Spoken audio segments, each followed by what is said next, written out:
Salam, mən London School şagirdi Natiq Babayevim və bugün Romada MUN Change the World konferansında Honorable Mention və Delegate Award qazandım. Mən çox şadam, ilk dəfə gəlmişəm, experience qazandım, çox şadam.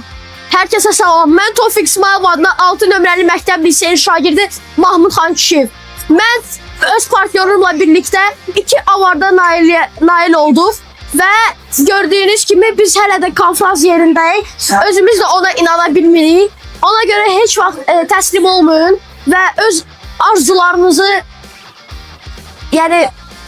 daha inanın özünüzə. Özünüzə inanın. Sağ olun.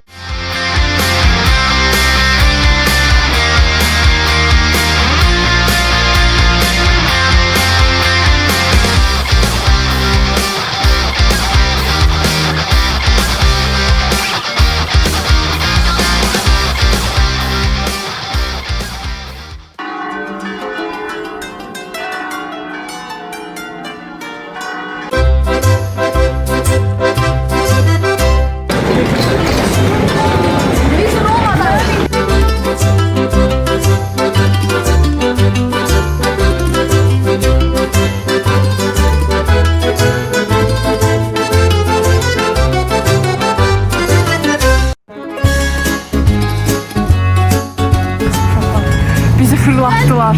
Bütün yılanı geldi. Evet.